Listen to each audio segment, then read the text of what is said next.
35페이지입니다. 유다 지방에서 이스마엘이라는 사람이 반란을 일으켜 유다 총독으로 임명받은 그다랴를 암살하고 주둔해 있던 바벨론의 군대마저 괴멸시킵니다. 이후 이스마엘 일파는 바벨론의 보복을 피해 암몬 지방으로 도피합니다. 이에 동조하지 않고 남아있던 이스라엘의 군대는 바벨론 군대의 진압 작전에 휘말리게 될까 봐 두려워합니다. 이들은 예레미야를 찾아가 어떻게 해야 좋을지 문의합니다. 열흘 후 하나님의 말씀을 받은 예레미야는 남은 군대에게 애굽 땅으로 도피할 생각을 하지 말고 이 땅에 남아서 바벨론을 두려워하지 말라고 전합니다. 아주 급변하는 상황을 오늘 잘 보여주고 있습니다. 우리가 어제 말씀 읽은 대로 남유다의 수도 예루살렘이 바벨론에 의해서 함락이 됐습니다. 수도가 함락이 됐다는 건 나라가 이제 망하게 된 것이죠. 그러면 망했으니까 이제 주요 엘리트들, 반란을 꿈꾸는 사람들은 다 바벨론으로 포로로 몇 차례에 걸쳐서 이제 잡아갔겠죠. 예루살렘에도 남아있는 사람들이 있을 거 아닙니까? 그럼 바벨론은 나라를 멸망시켰지만 그 수도 예루살렘에 반역이 일어나지 않도록 총독을 임명하는 거죠. 그 총독이 그다랴라는 사람입니다. 자, 오늘 본문이 여러 가지로 복잡한데요. 한번 보십시오. 어제 읽은 말씀 40장 13절 보시죠. 가레아의 아들 요하난과 들에 있던 모든 군 지휘관들이 미스바에 사는 그다랴에게로 갔다. 이 그다랴가 유대 총독이라고 말씀드렸죠. 그 당시에 이제 우리가 그쪽 지역에 안 사니까 그런데 상황을 보면 북이스라엘하고 남유다가 한 나라였다가 분리가 됐는데 북이스라엘은 이미 망했고 남유다가 지금 망한 거 아닙니까? 그럼 남유다 주위에 강대국이 어디냐? 원래 강대국이 애굽이었고 애굽을 무너뜨리고 더 큰 강대국으로 부강하는 것이 어디입니까? 바벨론이죠. 바벨론이 남유다를 멸망시켰습니다. 그리고 그 근처에 암논이라는 나라가 또 이제 아주 호시탐탐 노리고 있는 나라가 있었죠. 그러니까 바벨론, 애굽, 암몬 이렇게 이제 지금 돼 있는 상황에서 아주 복잡한 상황이 벌어집니다. 자, 총독이 그다랴인데 그다랴의 측근들이 보니까 총독님 가만히 보니까 이게 쉽지가 않습니다. 이웃나라 암몬이 어떻게 하든지 총독님을 노릴 것 같으니까 이 암몬이라는 나라의 앞잡이를 제거해야 됩니다. 이런 조언을 합니다. 자, 오늘 41장 1절 보십시오. 41장 1절 함께 한번 읽어봅니다. 시작. 일곱째 달에 왕의 종신 엘리사마의 손자요 느다냐의 아들로서 왕의 장관인 이스마엘이 10사람과 함께 미스바로 가서 아이감의 아들 그다랴에게 이르러 미스바에서 함께 떡을 먹다가 아멘. 두 사람이 등장합니다. 이스마엘하고 그다랴입니다. 그다랴는 총독이지요. 이스마엘은 어떤 사람이냐? 암몬의 후광을 입고 이 그다랴를 죽이려는 마음을 가진 사람입니다. 총독을 죽여서 내가 실권을 차지하겠다. 그럼 그다랴의 배후에는 바벨론이 있고 이스마엘의 배후에는 암몬이 있는 거죠. 2절에 느다냐의 아들 이스마엘과 함께 있던 10사람이 그다랴를 죽입니다. 총독을 죽이는 거죠. 그 총독을 죽이면 총독의 측근들이 있을 거 아닙니까? 3절 그다랴 총독과 함께 있는 사람들도 죽이고 갈대아 군사가 어느 나라 군사입니까? 바벨론 군사도 죽였습니다. 그리고 5절에 보면 성전에 순례하러 온 사람들도 다 죽여버렸습니다. 그러니까 그다랴와 측근들과 같이 있던 예루살렘 사람들이 많이 죽었습니다. 왜 이런 일이 생겼느냐? 자, 앞서 제가 소개한 40장 13절에 보면 이런 일을 미리 그다랴의 측근들이 예상을 했습니다. 가레아의 아들 요하난과 들에 있던 모든 군 지휘관들이 미스바에 사는 그다랴에게 이르러서 40장 14절 그에게 이르되 암몬 자손의 왕 바알리스가 너의 생명을 빼앗으려 하여 느다냐의 아들 이스마엘을 보냈습니다. 조심하십시오 했는데 그다랴가 조심하지 않은 겁니다. 그러니까 더 쉽게 정리하면 그다랴가 총독인데 그다랴의 라이벌이 이스마엘인데 그다랴의 신하들이 보니까 총독님, 저 이스마엘을 제거하지 않으면 분명히 문제가 있을 테니까 제거하십시오 그랬는데 그다랴가 뭘 제거해? 그냥 놔뒀다가 밥 먹는 자리에서 와가지고 그다랴를 다 무리들을 죽여버린 겁니다. 자, 첫 번째 기도 제목입니다. 지도자에게 지혜와 분별력을 허락하소서 하는 것입니다. 지도자에게 지혜와 분별력을 허락하소서. 물론 지도자뿐이겠습니까? 우리 모두도 마찬가지 아니겠습니까? 그러니까 그다랴가 큰 실수를 한 겁니다. 지금 우리나라도 뭐 대통령 인수위원회가 구성되고 대통령 당선자가 지금 이제 활동을 하고 인수위가 활동을 하지만 지금 상황에서 제일 필요한 건 제가 보기에는 지혜와 분별력입니다. 뭐 여러분이 그분을 지지하든 지지하지 않았든 합법적인 선거를 통해서 이제 자기 대통령이 되셨으니까 당선자와 인수위원회 위원들을 위해서 여러분 기도하실 때 지혜와 분별력을 허락하소서 이렇게 기도해야 합니다. 수많은 의견이라고 인수위원회에 올라가지 않겠습니까? 그 중에서 국민들의 뜻이지만 국민들이 일시적으로 힘들어서 자신들의 이익을 원해서 막 표를 놓고 생떼를 쓰는 건 과감하게 폐지해야 되고, 국민들이 별로 원하지 않지만 나라의 백년대계를 위해서 꼭 필요한 건 과감하게 할 수 있어야 됩니다. 모든 조언이 들어와도 분별을 해서 이건 나라를 위해서 받아들일 조언과 나라를 위해서 과감하게 아무리 가까운 사람이 조언을 해도 꺾어야 될 조언이 있습니다. 사실은 지도자에게 제일 필요한 게 그 덕목 아니겠습니까? 지혜, 분별력. 그다랴는 거기서 실패한 겁니다. 그다랴를 정말로 사랑하고 존경하는 측근들이 이스마엘 가만히 두면 큰일 납니다. 이스마엘의 이 모든 것을 다 없애야 합니다. 후한을 없애십시오. 몇 번 조언을 했는데 그다랴는 뭐 그런 일이 있겠냐? 놔둬라. 그 놔뒀다가 그다랴도 죽고 측근들도 죽고 함께 있던 바벨론 군대도 죽고 성전 청결을 성전에 와서 순례하던 사람들도 다 죽어버렸습니다. 여러분, 우리도 그렇지 않습니까? 저도 담임 목사라 다양한 제안이 들어오는데 제가 꼭 취해야 될 게 있고 잠시 후에 유보해야 될 게 있고 안 되는 게 있습니다. 인생살이에 제일 필요한 게 지혜와 분별력 아니겠습니까? 누구든지 지혜가 부족하거든 후히 주시고 꾸짖지 아니하시는 하나님께 구하라. 그래야 하면 주시리라.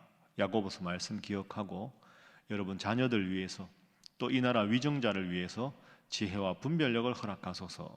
늘 기도해서 하나님의 지혜로 거하는 여러분들 되시고 이 나라가 될 수 있기를 주님 이름으로 축복합니다.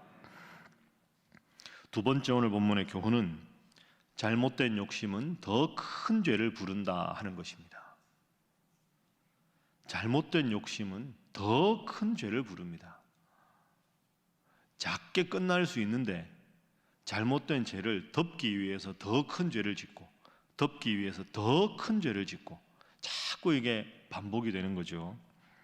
자, 앞서 제가 여러분들에게 읽어드린 말씀 41장 2절에 이스마엘이 그다랴를 죽였습니다. 이스마엘의 목표는 총독을 제거하는 겁니다.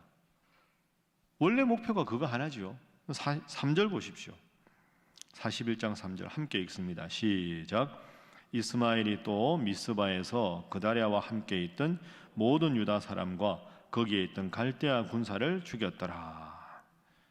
그다랴만 죽여서 나머지 사람들 안 죽이면 이 사람들 도망가서 총독에 대해서 반역을 일으켰다 이렇게 말할 거 아닙니까? 그럼 이스마엘이 반대자가 많아지겠죠. 3절에 모든 유다 사람 바벨론 군사들 다 죽였습니다. 그러면 이제 괜찮을까? 아닙니다. 5절에 그때 80명이, 이 사람들은 순하고 선한 사람입니다. 자기들의 수염을 깎고 옷을 찢고 몸에 상처를 내고 손에 소재물과 유향을 가지고 세겜과 실로와 사마리아로부터 와서 여호와의 성전으로 나아가려 한지라. 이 사람들은 성전 순례객들입니다. 그러니까 하나님께서 이 나라를 멸망시켰지만 우리가 하나님 앞에서 용서를 구하고 우리가 하나님 앞에 회개하자. 그러니까 자발적으로 용모를 단정하게 하고 수염을 깎고 하나님 앞에 진심으로 회개하러 왔던 믿음이 좋은 사람들입니다. 하필 이스마엘이 그다랴를 죽이던 그 상황에서 이 사람들이 온 겁니다. 이스마엘 눈에 딱 보니까 저 사람들 살려뒀다가는 저 사람들 돌아가서 내가 그다랴를 죽인 걸 알리면 큰일 나겠다. 그래서 6절에 보면 울면서 막 그 사람들을 만나러 갑니다. 그리고는 아유 여러분들 참 믿음 좋은 분들이군요 하고 6절 후반절에 이스마엘이 그다랴에게로 갑시다 하고는 7절에 그다랴에게로 인도하는 척하고는 구덩이에 던져서 다 죽여버립니다. 그러니까 여러분 이스마엘이라는 사람을 잘 한번 생각해 보십시오. 이 사람은 제가 보기에는 아주 욕심이 많은 사람입니다. 내가 이 나라를 통치해 보겠다. 그런데 총독은 그다랴가 됐지요. 바벨론의 후광을 입지요. 그러니까 이 사람은 내가 암몬의 후광을 입어서 힘을 차지해 보겠다. 그다랴 한 사람 죽이는데 그다랴 죽이고 나서 보니까 측근들이 있으니 죽이고 바벨론 군대가 바벨론을 보고하면 안 되니까 죽이고 그때 성전 순례하러 온 사람들이 있으니까 구덩이 던져서 죽이고 처음부터 이 많은 사람들을 다 죽이려고 하지 않았겠지요. 그런데 잘못된 행동을 덮는 데 급급하다 보니 끔찍한 살인자가 되어 버린 거죠. 그리고는 이 사람은 어떻게 되느냐? 자, 41장 10절 보십시오. 다 죽인 사람들. 그래 놓고는 이스마엘을 잡자 이럴 거 아닙니까? 그래서 맨 마지막 절에 보면 이스마엘이 그들을 사로잡고 암몬 자손에게로 가려고 떠나니라. 본인은 도망을 갑니다. 본인은 권력도 못 잡고 도망자 신세가 되는 거죠. 너무 많은 사람들을 죽였기 때문에. 적은 죄가 큰 죄를 부르고 더 큰 욕심이 잘못된 거죠. 그러니까 우리도 보면 내가 하나님 앞에 조금 틈을 보이면 그 틈을 미리 막아야 되는데 괜찮겠지 하다가 그거 막으려고 또 다른 잘못을 저지르고 또 다른 잘못을 저지르고 그러다 나도 모르게 끔찍한 사람이 되어버립니다. 우리가 사울을 보면 그 예를 잘 볼 수가 있지요. 사울이 처음에는 얼마나 겸손했습니까? 왕이 된 다음에 교만하다가 다윗을 보니까 골리앗 죽인 다음에 사울이 죽인 자는 천천히요 다윗은 만만히로다. 그 말을 듣고 확 화가 납니다.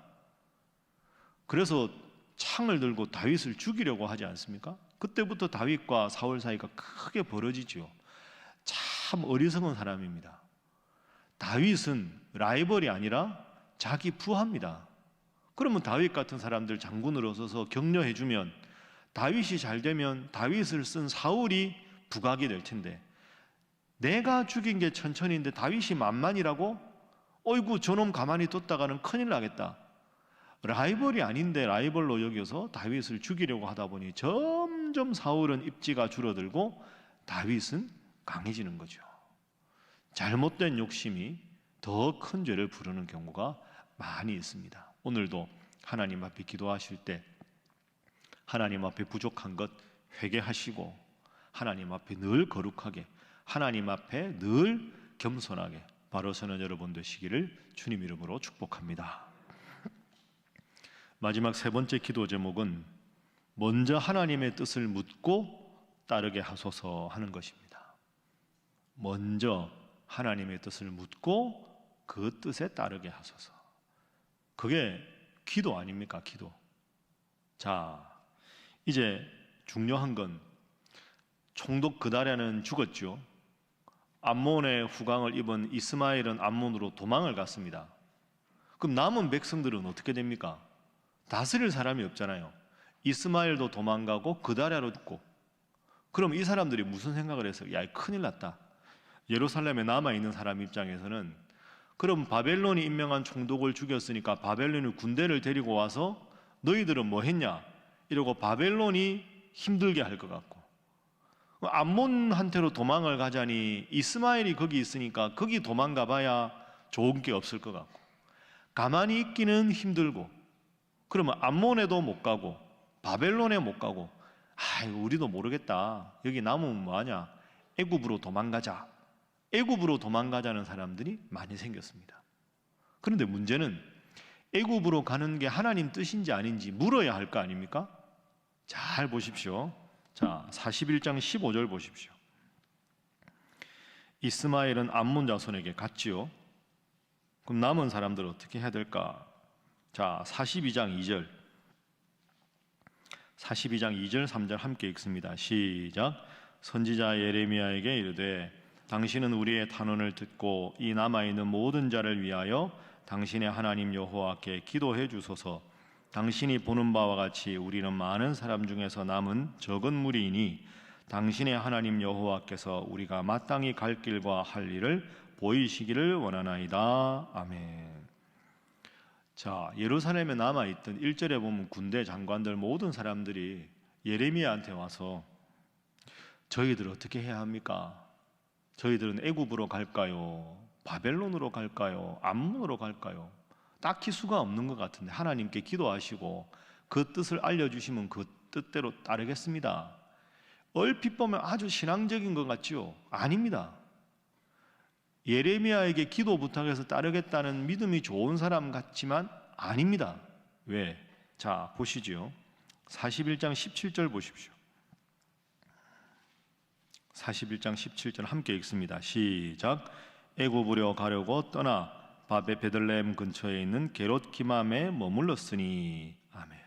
자, 여러분 이게 잘 보십시오. 예레미야한테 기도를 하고 하나님의 뜻을 묻고 애굽으로 간 게 아니고 이 사람들은 이미 애굽으로 갈 마음을 다 굳히고 애굽으로 가려고 국경까지 간 겁니다.